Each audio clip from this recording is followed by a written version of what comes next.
Morning, Stephen. Hey, Jess, how you doing? I am fantastic, sir. I appreciate you taking time to have the Cyberside chat with me here this morning.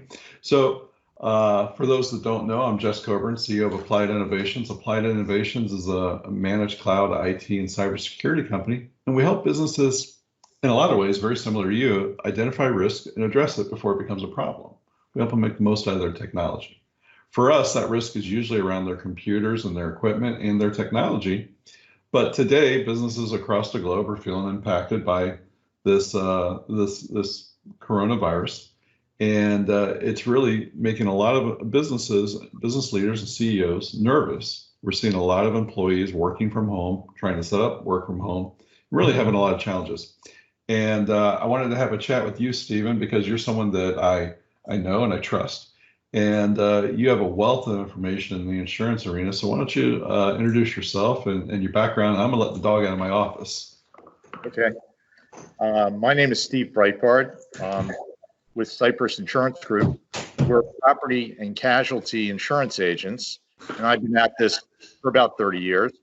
So property and casualty is insuring businesses, physical assets, their employees, protecting them from lawsuits, could be a lot of different threats: general liability, cyber liability, professional liability. And we help clients, take a look at just like you just said, we take a look at their risk profile and talk about the bad things that can happen to businesses, and listen to their concerns and try and see if insurance is a solution for them. And sometimes insurance is not a great solution, but there are other things clients can do to reduce their risk. And that's kind of what I do. I try and make insurance easy to understand in plain English. Well, you've explained it pretty well for me so far.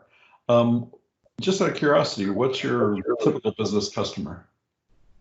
We have a wide range of businesses. We have one of my specialties that I do is I work in healthcare with doctors and dentists and other healthcare professionals. We also do a lot of work with religious institutions, nonprofits, manufacturers, distributors, retailers, trade contractors, and a lot of clients, a lot of smaller businesses that we have here in South Florida that might be from $1 million to $20 million in revenue is kind of our bread and butter, because there's a lot of that down here. And so a whole variety of different types of businesses. Cool. Now, those businesses, what type of insurance do they generally have, and what type of insurance should they have, especially today? Well, the typical client has a property policy to cover their assets. It could be their building, the equipment that they have, the property that they have inside the building, and they typically will have business income coverage. Business income coverage provides coverage to you in the event you have a major disaster that shuts down your ability to operate your business because of something physical that happens, a hurricane, a fire, and now you can't operate your business. It will provide payment of continuing expenses and lost profit during the reconstruction period it's like a lifeline to the company. I got you. Cool. The other items are, some companies have vehicles they own. Companies also need to protect themselves in the event somebody wants to sue them from something like slip and fall in the office, to a problem with their product, or in the case of a contractor, they're coming out to your house and doing some work at the house. They may cause some property damage, or may do something, they install something and it becomes a problem later on and causes damage to the premises. In other areas for professionals, they have professional liability insurance, like our doctors have malpractice insurance. The other professional CPAs, attorneys have professional liability insurance. Everybody's usually in need of cyber liability insurance. We talk a lot about that now, and that's the bad guys breaking into the system and doing a lot of different things, from stealing your personal information to stealing your private information you might be holding for clients, to ransomware, to trying to get you to send money off to somebody you're not supposed to. Those are all cyber liability things. They're very pertinent, and you and I talk about that. a lot. We have a lot of conversations about that, and we both still find a lot of businesses don't see the value in that until it's too late. Yeah, and I find that surprising. I try and send out to clients. So if I hear, because the breaches are happening all the time, if I hear about a real incident that happened to a physician's practice, for instance, I'll send a copy of that out to my practices. Hopefully, when they hear the real incidents that have happened to people within their industry, it resonates with them better. I've been getting more traction on that in the last year for sure. And I think one of the things that's happening is there are contractual requirements now coming across the board. Just like most companies have contractual requirements for general liability insurance, the contractual requirement is including a lot of times cyber liability insurance. There are other miscellaneous areas also of insurance. There's so many of them, but for today, that's enough for now. Yeah, we could talk about that for a whole while. So let's talk about let's bring it into modern and coronavirus and what's going on there. First of all, if I want to get coverage to protect me from COVID-19 or the coronavirus today, can I do that? Well, that's a great question, and it depends what you mean by that question. So to protect you, and again, we're talking about property and casualty insurance, right? With regards to your business, not health insurance and such. So this is a pandemic like this is a unique, type of experience. If you're talking about, you have a business slowdown now because all the businesses are shut down. Or your supply chain is affected, it's not something that a typical insurance policy will incorporate into it. Now, like I mentioned before, I'm speaking a lot with clients about business income insurance, so I just want to go down in the weeds just a little bit on that. So I mentioned that business income is meant to throw you a lifeline in the event you have major disaster that hits your business and you can't operate. It's not designed for a pandemic where your business slows down from the pandemic. Just like when you had the financial debacle, and the recession, you had a slowdown in business. Your insurance isn't gonna step in on that basis. But however, there is one part of the business income policy that could potentially provide some coverage. So within that business income, there's a portion that talks about civil authority dictating that you have to close your business. And I think we are in the midst of that right now, where certain businesses are being ordered to close and not be open.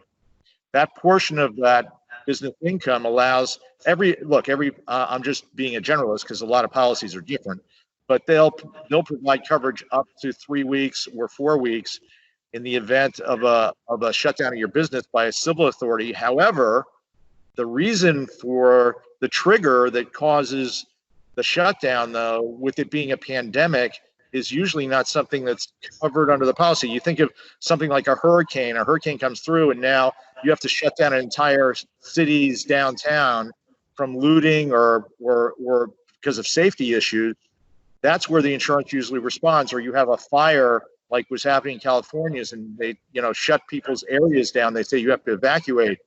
Those are civil authority type requirements. So what I would suggest to people is that they talk to their insurance agent and ask them once, in another couple of days, ask them if they can submit a claim and see what the insurance company says.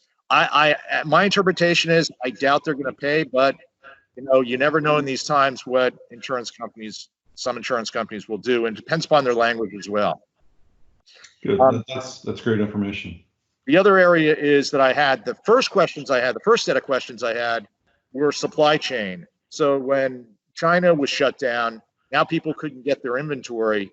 And there were questions about, well, my supply chain is shut down. And there is specified insurance to protect your supply chain. If you have let's say you have one manufacturer that provides all of your products and you can't get that product, what you do is you go to your insurance agent and say, hey, if something happens to that plant, like they have a hurricane or a fire and they're shut down for those reasons, I'd like to protect my income flow because of their shutdown.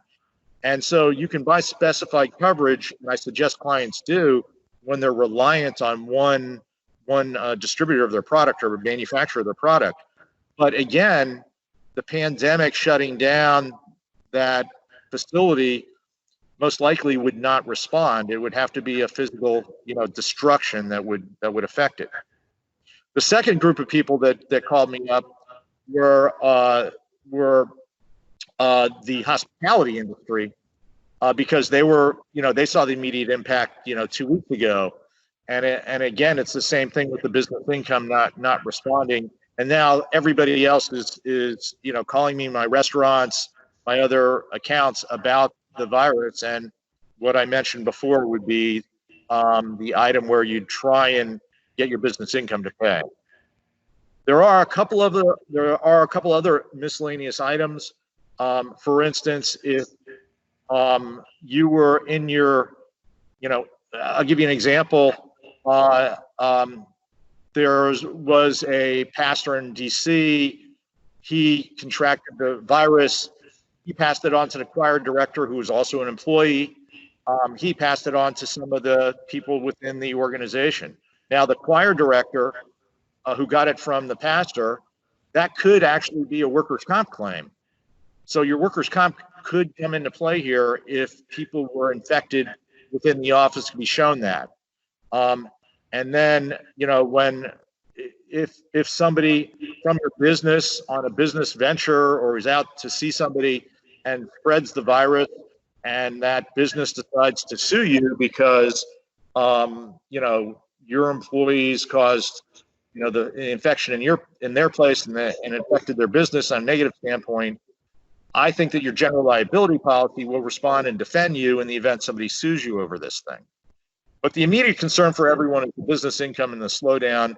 And unfortunately, it's not, insurance is not going to be a good solution for that. All right, that's good. I mean, that's a lot of helpful information, and that'll give a lot of business owners a chance to go back and look at their policies. I'm guessing if you don't have this coverage today, the likelihood of getting it today is slim to nothing. The business income? Yeah. There aren't any carriers that have said we're shutting down and not writing new policies. I should take that back. The carriers that I've seen that have sent notice that they're not writing insurance anymore are companies that provide event cancellation. So some of those event cancellation policies and travel cancellation policies have suspended writing new business. Whether they are going to respond to that, that's not my expertise, that area. Whenever people travel and have events, we always suggest that they, buy event cancellation or travel cancellation insurance, but it's not my expertise. All right, cool. Well, I appreciate you sharing that. Now, as these businesses are sending their employees home and they're working from home, I'm working from home. It looks like you're working from home, or else you have a really elaborate office. What type of things do they need to be concerned about? Is there any insurance coverage changes they need to look at for that?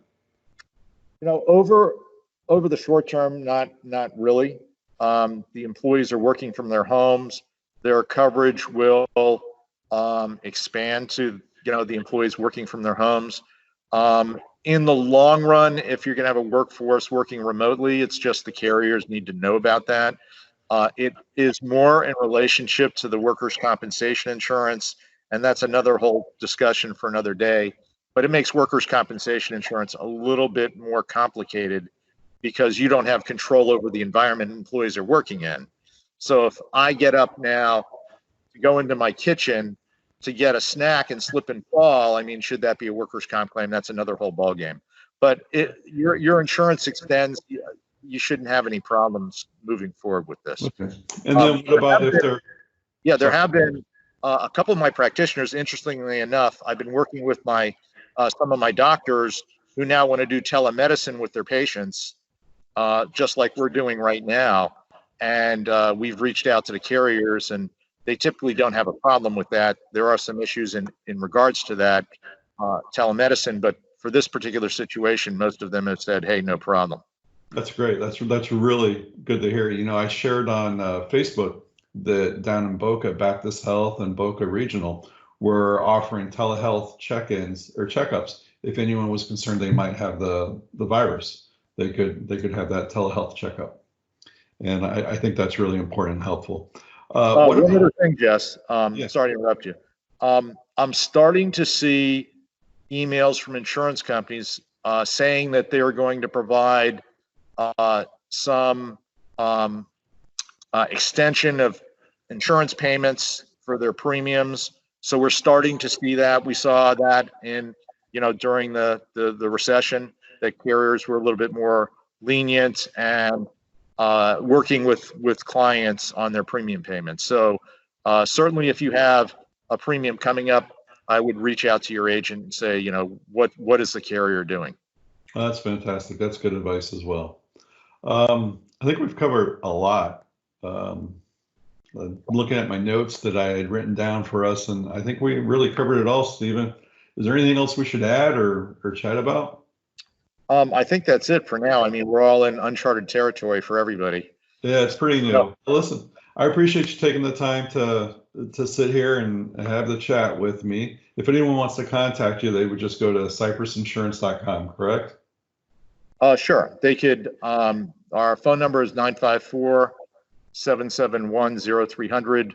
If they go to our website, you can find me on the website and communicate with me. Awesome. Stephen, really appreciate your time. Thanks so much, and have a great day. Thank you, Jess.